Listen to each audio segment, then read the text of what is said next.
What is up, guys? This is Gale from Blackwing Gaming, and today I'm coming at you with my second place local Satellarknight deck in August of 2017. Let's get into it. So we play 3 Monster Reborn. This is obviously Satellarknight Altair. When he's summoned, you special a Satellarknight from the graveyard, so Monster Reborn. Next we play 2 Satellarknight Foolish Burial, Ununculai. He's much like Altair. When you summon him, he ditches one from the deck to the graveyard. Setting up plays, say you summon Altair next turn, or use a monster report on Altair, you can get another one back and easily go for a Deltarus or Trigger play. Then we play 2 Satellarknight Rota. So when he's summoned, he is a reinforcement of the army. And all of their effects are obviously just when they're summoned. They don't have to be normal summoned, they can be special summoned as well. So we have 2 Satellarknight double summon. I know double summon is get an extra normal and Vega special summons, but if you guys could leave a comment down below on this video telling me the name of a card that special summons 1 level 4 monster from your hand, that would be great because I can stop calling him double summon.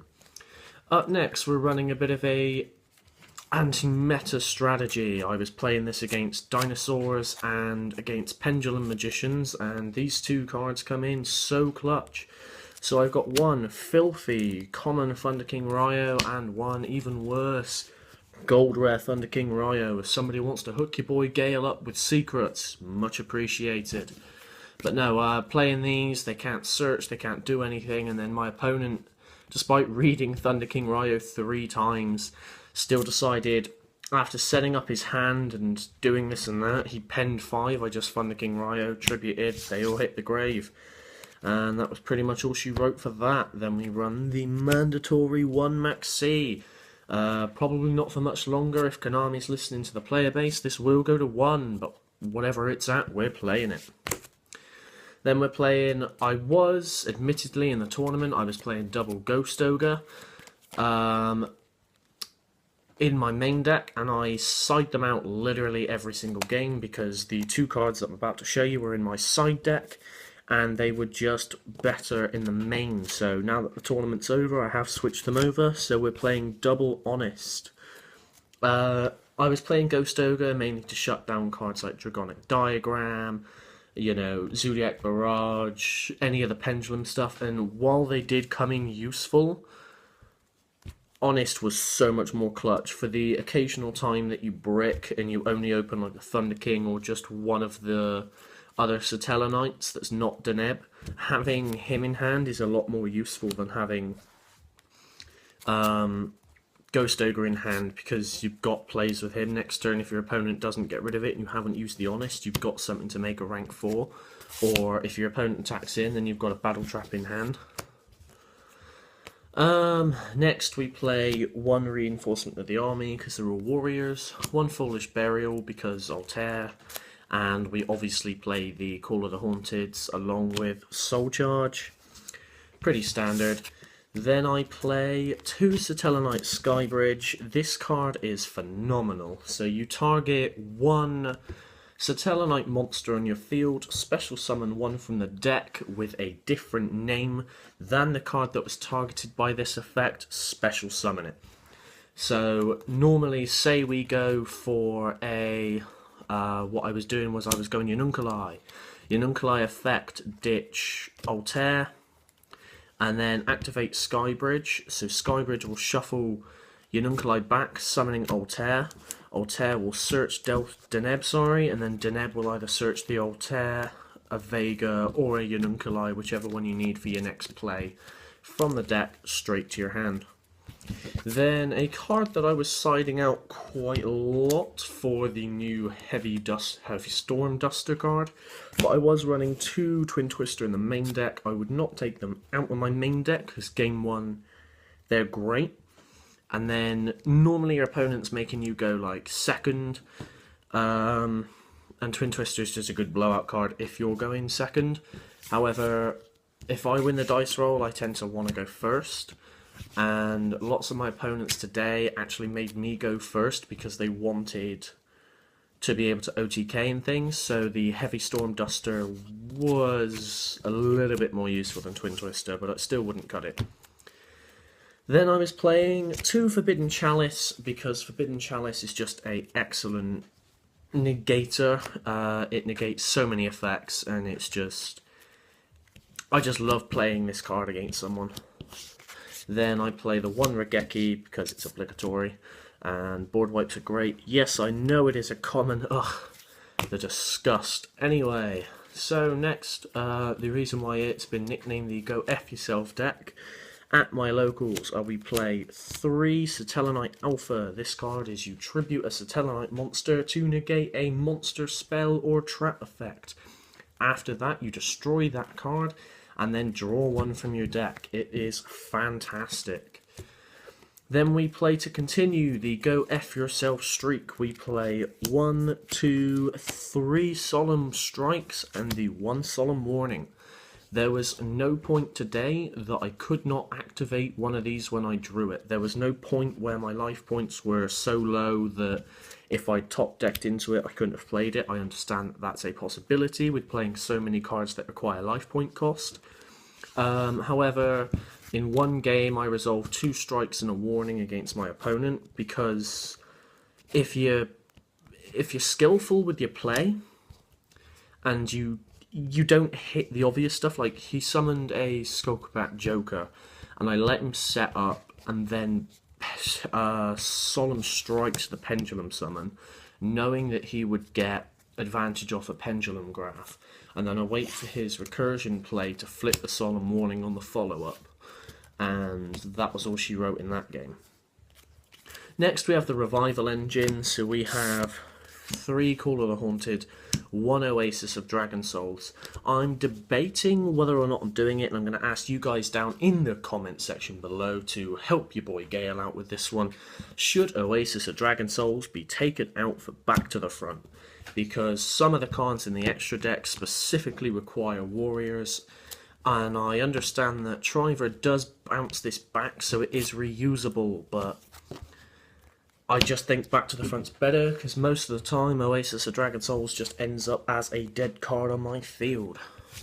So, yeah, do you guys think in the comment section below that Oasis of Dragon Souls would be worth cutting for a Back to the Front?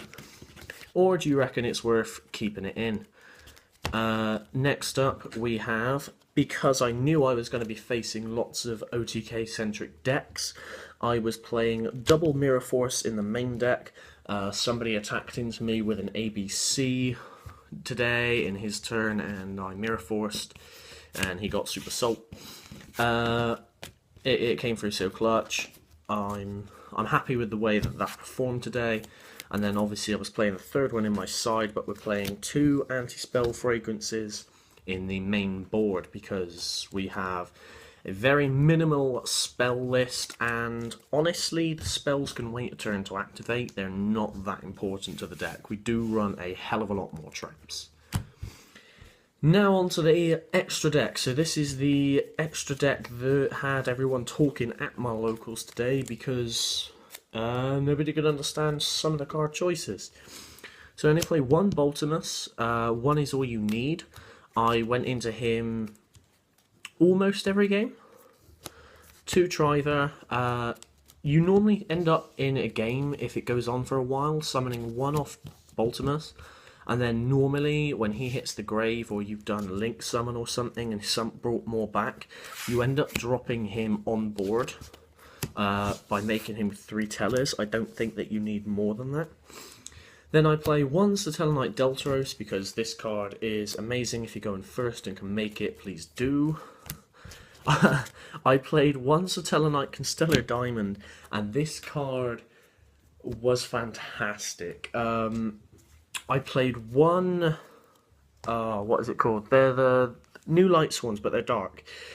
Twilight Swarm, that was it. I was playing Twilight Swarms, and I summoned this turn 1, and my opponent just looked at me and was like, so what you're telling me is I can't send cards from my deck to the graveyard, and I can't activate dark effects. Scoop. So he ended up in game 2. He went first, and that grass looked greener than me for, I think he milled, because I got a couple draws off Max C. I think he milled something like 22 cards to his graveyard, and he whooped my ass game 2, but Constellar Diamond. I was so happy with its performance. Played one Castel, didn't make it all day. Played one Bujin to Tsukiyomi, never made it all day. Then for a beat stick that only requires 2 material, I did play Heroic Champion Excalibur, and I think I used it maybe once today. Then I played up against the Zoo matchup that I never run into. I played number 103 Ragnar Zero. I did Cowboy for Game Someone in 2017. Always love Cowboy. Then my Utopia package, I play Utopia 39. And then I play number C39 Utopia Ray. And I play Utopia the Lightning. Now I run this because you go... these are monsters. So you overlay 2 level 4 monsters for Utopia. On top of Utopia, if you run C39 Utopia Ray, and then you drop Utopia the Lightning on top, then you've got 2 Utopia the Lightning uses out of it. So you can just like detach the C39 and a monster, and then you've still got another Utopia play next turn. It was actually someone at Locals last week taught me that little combo. And then I play the 1 Decode Talker. I made this probably 5-6 times today. We played 6 rounds today, so 6 rounds of Swiss. Go on X1, and Decode Talker was... I loved it. Especially because the Satellarknights, when they're sent to graveyard while they have materials, like Delta summons 1 from deck and Shriver summons 1 back from grave, so you've got recursion, then you can just make other Xyzs. So I'm happy with it. And then MVP, and I literally summoned this card today in 7 of my games, and I summoned it with 4 or 5 materials, is number 86 Heroic Champion Ragnar Miniad. Anyway guys, that was my Satellarknight deck profile. Please leave a comment in the comment section below, tell me what you thought of it. This has been Chris from Blackwing Gaming, signing out.